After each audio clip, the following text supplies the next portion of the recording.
Learning to create good healed results in permanent makeup does take time. There are so many elements that affect our healed results.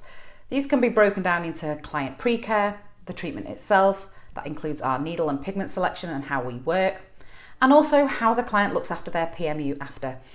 Today we're going to focus on technique and how getting your needle technique wrong is going to affect your results.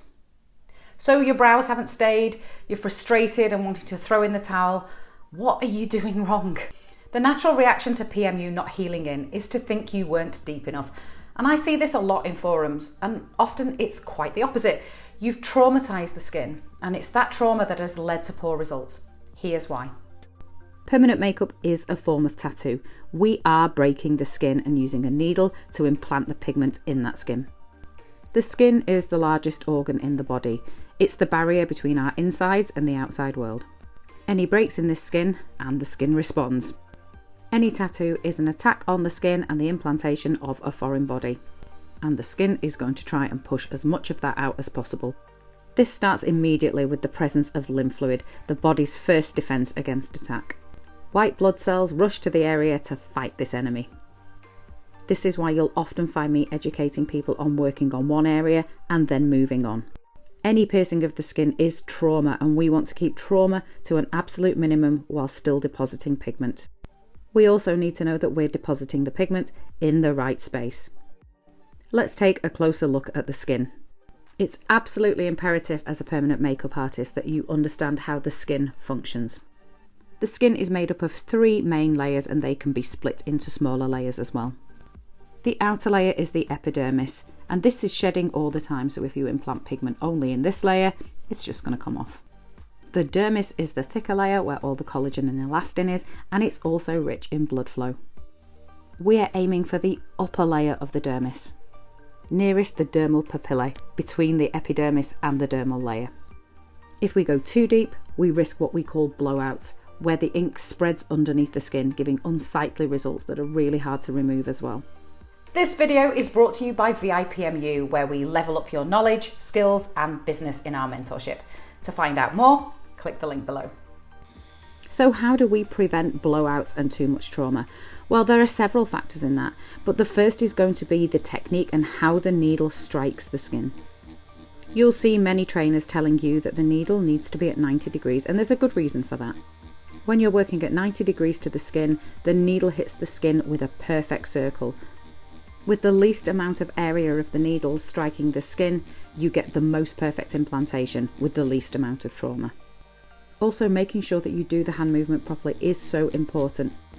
If you're moving your hand too quickly, then this drags the needle through the skin. This creates lots of little tears. The more tears, the more chance of bleeding, and certainly the more lymph is going to rush to the area. This is going to lead to much more scabby healing and your pigment falling off with the scabs. The type of technique that you use is also really important. So here I'm using a whip shading motion that's really popular with a lot of artists. However, you can see there is actually lots of movement on the skin, and in people with weaker skin, this is going to be too traumatic.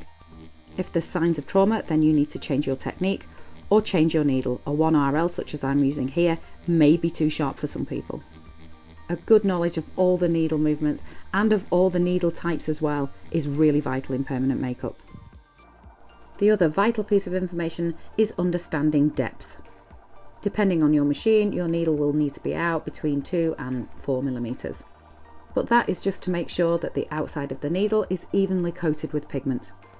It doesn't matter how far your needle is out, you should only be using the very end of the taper of the needle in your client's skin.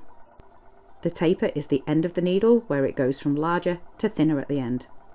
Some needles are short tapered, some are medium tapered, and some are long tapered. And again, none of this matters to how much you put in the skin.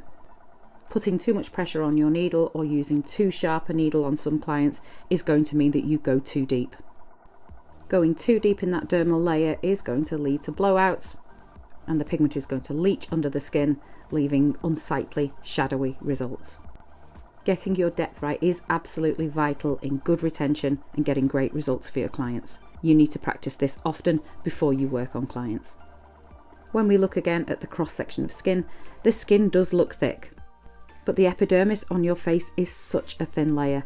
So we do need to penetrate the epidermis, because if we just implant in that, it's going to slough off after maybe just 7 days. But we don't want to go so deep that we actually pierce the dermis and get ugly blowouts. So how do we get better practiced at knowing that our depth is fine? Well, that's a tricky one, because every client's skin is different, and nothing is going to beat time on skin with different kinds of clients. However, there are some things we can be looking out for and some tips to train your hand. To practice depth, take an ordinary nitrile glove and put it on your hand. Then take your machine with a needle, no pigment, we don't actually want to tattoo our hand, and start practicing the different movements. In this case, putting a glove on your hand is like putting an extra epidermis. It's a thin layer. So we want to be piercing this glove, but not scratching our skin underneath. You should be able to feel the needle, but it shouldn't be hurting. Focus on how lightly you're working here, and think of how this pressure feels and try and recreate this on your clients. I recommend trying this with lots of different needle configurations so you can get used to the pressure of each of them.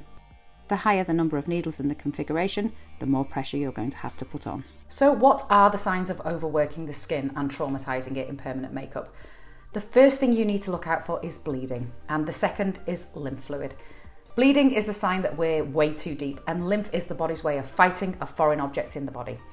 These will be signs that we need to change something, either the needle or the technique. Is it always your fault when these signs of trauma happen? No, some people just bleed. Some people are just really lymphy. You're going to come across them, and knowing that now is the time to change the way you're working instead of just ploughing on through to the end is necessary. For clients like this, you need to get in and out, cause as minimum trauma as possible. Use big needle configurations and techniques such as pointillism or circles to deposit as much pigment as possible in as little time. You aren't going to be able to create dusty pixels, so don't even try. If you overwork the skin, you'll get terrible results. Clients who have a tendency to bleed and need extra care, in my experience, are more mature clients because their skin is thinner. I also find people with more melanin in their skin have a tendency to bleed more, so I usually use shaders and bigger needle configurations. Anyone with autoimmune disorders tend to react differently, and also working on scar tissue can have these issues too. We need to also make sure that clients are using good aftercare. If they don't clean the lymph away immediately, they'll have much more chance of scabbing and taking all the pigment with it. Permanent makeup is a wound and should be cared for, kept clean, and also moisturised in some, but not all cases, to give it the best chance of retaining well. Make sure you understand proper aftercare and that your clients understand the role that it plays in their results. So now we know that you have to know many hand movements to work on difficult skin, but how do you know if you're doing them properly? Well, I can usually tell by looking at your latex, so feel free to join my Facebook group Permanent Excellence and ask for advice there. Also, I made this tutorial here. See you next time.